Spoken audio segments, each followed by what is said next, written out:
Hello दोस्तों, कहानी दुनिया चैनल पर आपका स्वागत है। आइए सुनते हैं रेखा राजवंशी जी की लिखी कहानी अनंत यात्रा। अपने जीवन के 90 सालों में जितेंद्र नाथ जी ने सोचा भी नहीं था कि कभी ऐसा दिन भी आएगा। इससे पहले भी अपने इकलौते बेटे के पास कई बार सिडनी आ चुके थे। जब भी वे पहुँचते तो बेटा बहू बड़े उत्साह से उन्हें लेने एयरपोर्ट आते। घर पहुंचने पर उनके आराम का पूरा ख्याल रखा जाता। पोता पोती दोनों दादू दादू करते आगे पीछे घूमते रहते। सिडनी में बेटे के घर में सारी सुख सुविधाएं थीं। घर में क्लीनर आता, गार्डनर आता, कुक भी आती थी, पर उनकी रोटियां उनकी मॉडर्न बहू ही बनाती थी। 3 महीने में वे बेटे के परिवार के साथ रहने की सारी हसरत पूरी कर लेते थे। बेटा कभी कभी व्हील चेयर में बिठा शॉपिंग मॉल ले जाता, जहां वे अपने पसंद के सब्जी फल खरीद लेते। फिर कॉफ़ी शॉप में बैठ कॉफ़ी और मफ़िन भी खा लेते। इस तरह से उनका मन भी बहल जाता। कभी पोती जिद करके उन्हें बीच पर आइसक्रीम खिलाने ले जाती, कभी पोता उन्हें ड्राइव पर ले जाता। बहू बेटे उन्हें नई से नई फिल्में दिखा लाते थे। इस बार भी समय बहुत अच्छा बीत रहा था। खाते पीते टीवी देखते हंसी खुशी में वक्त कट रहा था। परंतु अचानक ये क्या हो गया? दुनिया भर को इस कोरोना महामारी ने कैसे घेर लिया, पता ही नहीं चला। पिछले महीने से ये कोरोना वायरस वुहान में फैल चुका था। ऑस्ट्रेलिया में भी चीन से लौटने वाले कुछ लोग इसकी चपेट में आ गए थे। आगे भी वायरस के संक्रमण का डर था। जितेंद्र नाथ जी का वापसी का टिकट 22 मार्च का बुक था। बेटे बहू ने स्थिति देखते हुए अनुरोध किया, पापा और रुक जाइए, अभी जाना ठीक नहीं रहेगा। पर जितेंद्र नाथ और अधिक रुकना नहीं चाहते थे। उन्होंने वापस जाने का मन बना लिया था। बोले, ज़्यादा फिक्र की बात नहीं है, एक दिन में तो दिल्ली पहुंच ही जाऊंगा। फिर वहां सुप्रिया लेने आ ही जाएगी। डॉक्टर बेटी है, मेरा ख्याल भी रख लेगी, तुम लोग चिंता ना करो। जितेंद्र नाथ चीफ इंजीनियर की पोस्ट से रिटायर होकर गाजियाबाद के एक आरामदायक घर में रह रहे थे। 2 बच्चे थे। पत्नी शीला की 7 साल पहले मृत्यु हो गई थी। बेटी डॉक्टर थी जो गाजियाबाद में ही प्रैक्टिस करती थी। वही उनका पूरा ख्याल रखती थी।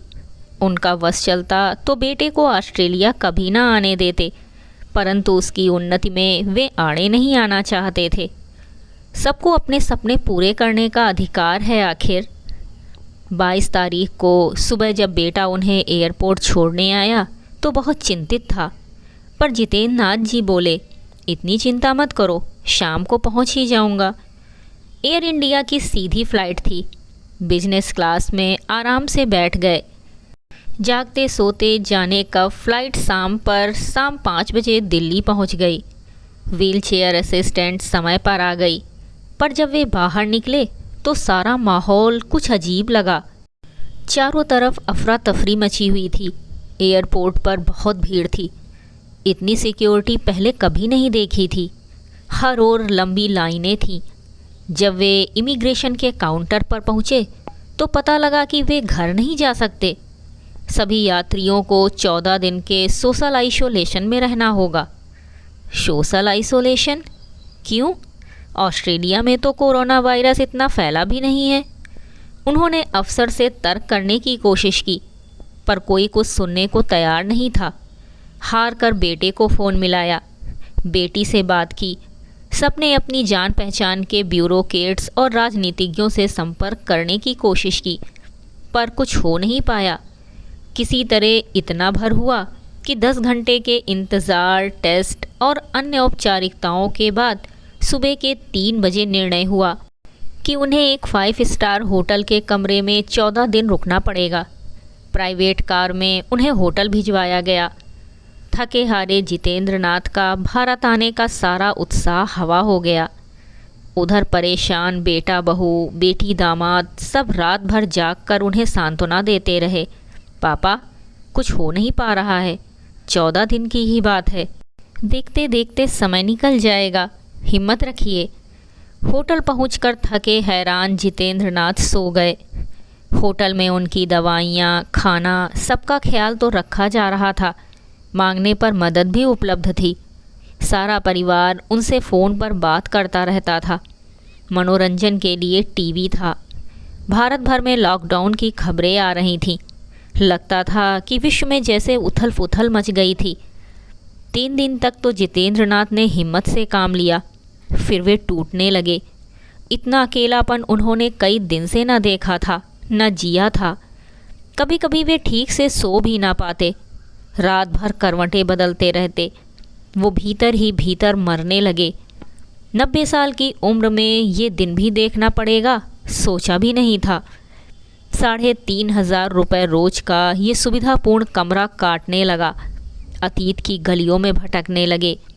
कभी माँ सामने आ जाती तो कभी पिता, कभी दोस्त याद आने लगते तो कभी अफसरी के वो दिन याद आ जाते जब पूरा पूरा दिन वे लोगों से घिरे रहते। कभी गोरी चिट्टी लाल बिंदी लगाए रेशमी साड़ी में सजी पत्नी शीला याद आ जाती, जो उनकी पसंद का पूरा ख्याल रखती। अगले हफ्ते तक वे अतीत में जीने लगे। फ़ोन पर लंबी बात करना उन्हें अच्छा ना लगता। कभी कभी वे खुद से ही बातें करने लगते। शीला, ज़िंदगी भर साथ रहने का वादा किया था ना, मुझे छोड़कर तुम इतना आगे निकल गई। कभी आवाज़ लगाते, पापा मैं इंजीनियरिंग में सिलेक्ट हो गया हूँ। या कभी खुशी से भर जाते और कहते, माँ मैं घर पहुँच रहा हूँ, मेरी पसंद का खाना तैयार रखना। मौसम बदल रहा था, हल्का सा जुखाम हो गया। बैठे बैठे दिमाग में आया और बुदबुदाए, कहीं मुझे कोविड तो नहीं हो गया। बेटी बेटा चिंतित रहते। उन्हें जरा सा भी लगता कि जितेंद्र नाथ ठीक नहीं है तो उन्हें देखने के लिए डॉक्टर को भेजने की रिक्वेस्ट करते। किसी तरह अंततः 14 दिन बीत गए। बेटी का फ़ोन आया, पापा मैं कल सुबह ही पहुंच रही हूं, तैयार रहिएगा। जितेंद्र नाथ खुश हुए। ऐसा तो नहीं था, पर लगा चलो ये 14 दिन तो कट ही गए। एक हेल्पर की मदद से रात को ही सामान पैक करवाया। सुबह से तैयार होकर बैठ गए। बेटी 7 बजे पहुंचने वाली थी। दवाई खानी थी तो हल्का सा ब्रेकफास्ट कमरे में ही खा लिया।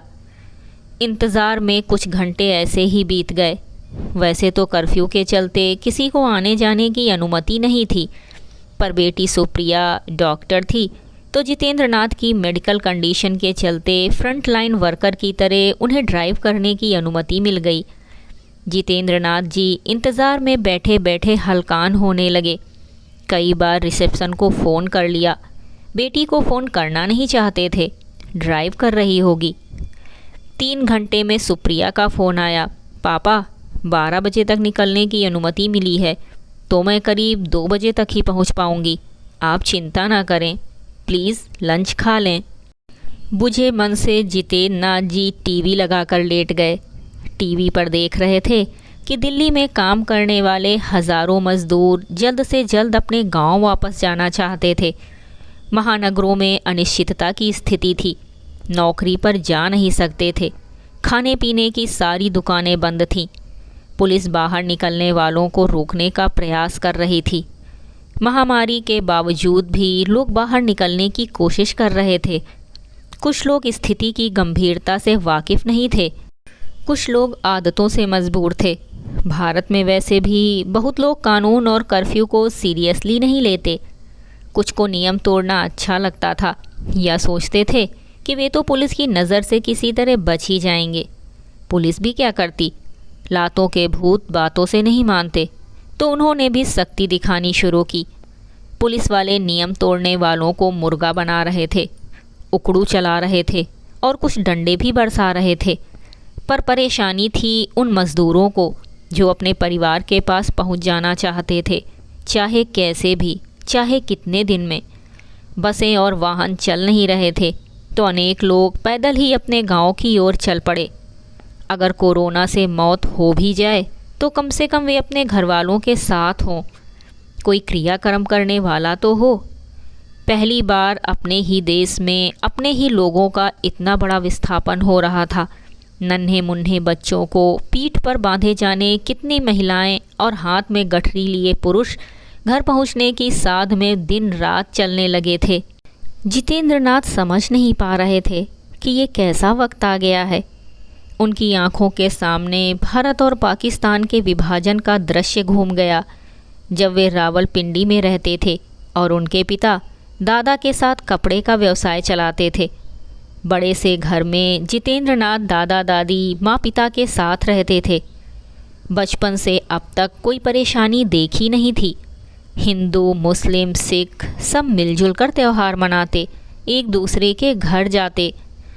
उन दिनों देश में ब्रिटिश राज था, पर स्वतंत्रता के लिए लोग लड़ रहे थे। जगह जगह मोर्चे निकल रहे थे। सब कहते थे अब तो हम स्वतंत्र होकर ही रहेंगे, पर कब और कैसे किसी को पता ना था। अनिश्चितता का माहौल था।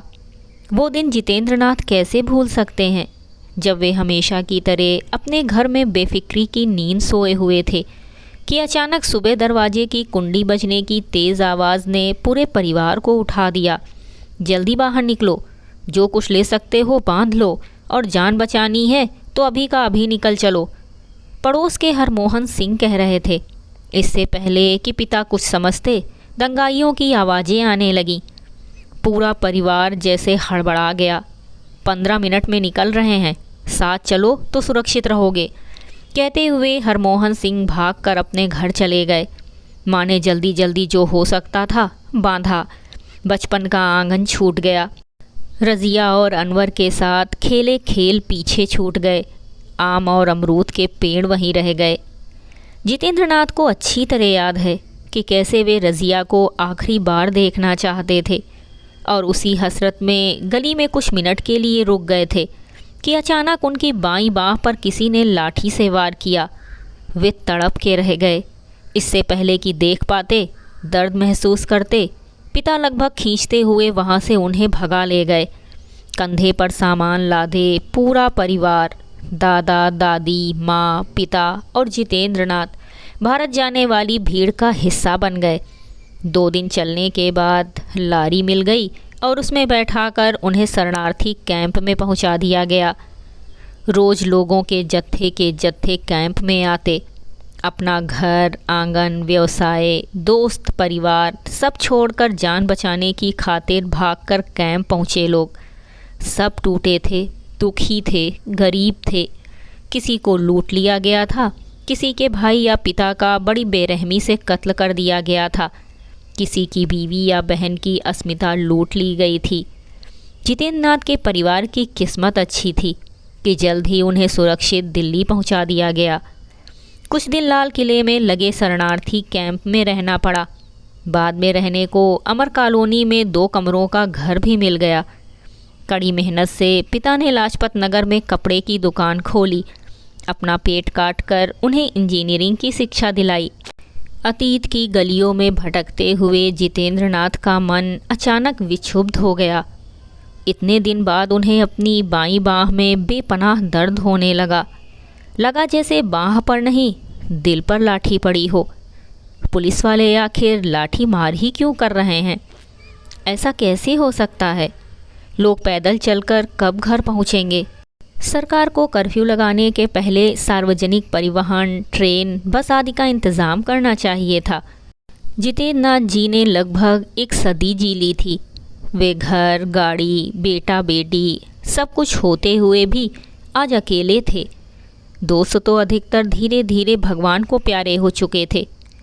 लोग सोचते हैं अमीरों को कोई दर्द नहीं होता, पर उन्हें कौन समझाए कि अमीर भी इंसान ही होते हैं। उनका भी दिल होता है, शरीर होता है, भाव होते हैं। वे भी सुख दुख उसी तरह महसूस करते हैं जैसे गरीब लोग। अगर पैसे से सब कुछ खरीदा जा सकता तो लोग दोस्त खरीद लेते, खुशियाँ खरीद लेते, सेहत खरीद लेते, पर ऐसा होता नहीं है। जिसके पास जितने ज़्यादा पैसे होते हैं वे उतना ही अकेले हो जाते हैं। तन्हाई को किसी पैसे से नहीं भरा जा सकता। जितेंद्रनाथ ने इन 14 दिनों में जैसे 14 बरस का वनवास भोग लिया हो। जाने क्यों अब तक जीवन बेमानी लगने लगा था। क्यों आखिर क्यों जिंदा हूँ मैं? मेरे जीवन का मतलब ही क्या है? सोचते सोचते उन्होंने अपने बाईं बाह को सहलाया। लगा जैसे दर्द पुनः वापस आ रहा है। इसी तरह जाने कब उनकी आंख लग गई। दरवाजे पर ठक ठक की आवाज़ से उनकी आंख खुली। देखा तो खाना आ गया था। थोड़ा लंच खाया। आखिरकार सुबह 5 बजे से जग के बैठे थे। 2 बजे के करीब फ़ोन की घंटी बजी। Mister Jitendra Nath, your daughter is here, please get ready. अंततः इंतज़ार की घड़ियां ख़त्म हुईं। बेल बॉय ने ट्राली में उनका सामान रखा। व्हील चेयर असिस्टेंट ने उन्हें बैठने में मदद की और वे होटल की लॉबी में आ पहुँचे। उन्हें ध्यान से कार तक लाया गया। बेटी से मिलते ही आंखें भर आईं। उसने सहारा देकर उनको कार में बैठाया। पापा, अब मैं हूँ ना, चिंता ना करिए, लाड़ से उसने उन्हें समझाया। परंतु बेटे का भी फ़ोन आ गया। पापा, यू डिड इट, पोती कह रही थी। You will be fine Dadu. Car में बैठने के बाद जब जितेंद्र नाथ ने सांस ली, लगा कि जैसे एक लंबी कैद से मुक्ति मिल गई हो।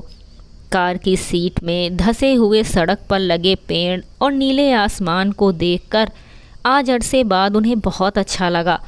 औपचारिक बातों के बाद आंखें बंद करके आराम से कार में बैठ गए। 2 घंटे बाद गेट खुलने की आवाज़ से उनकी आंख खुली। देखा घर आ गया है।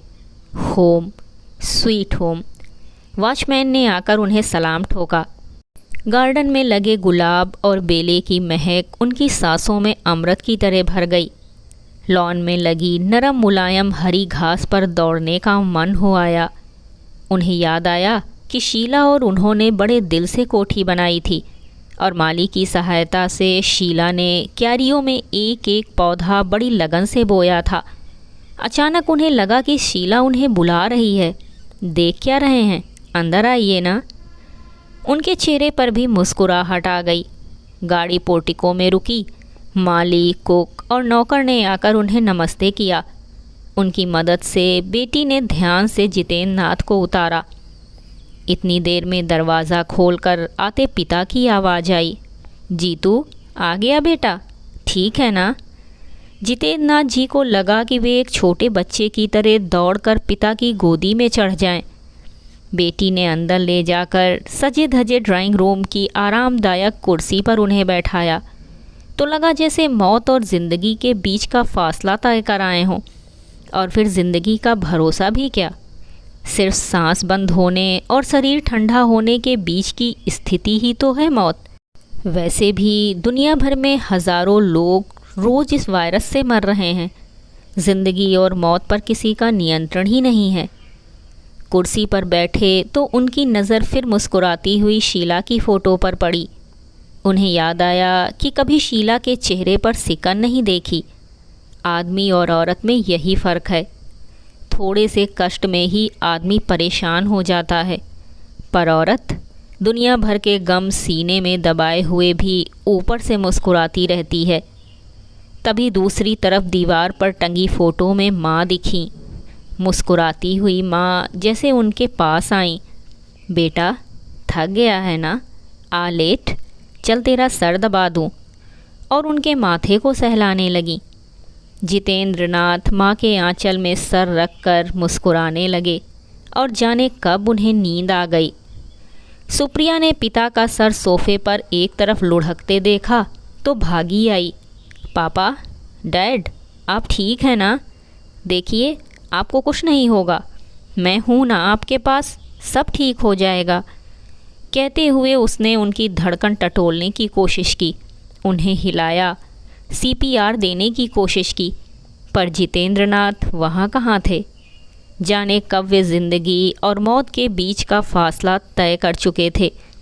बेले और गुलाब की खुशबुओं में भीगे लॉन में लगी नरम हरी घास पर दौड़ते, माँ पिता की उंगली थामे मुस्कुराते हुए जाने कब वे ज़िंदगी और शरीर की इस कैद से मुक्त एक अनंत यात्रा पर निकल चुके थे।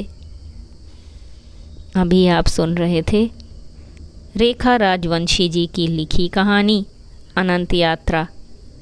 कहानी सुनने के लिए धन्यवाद।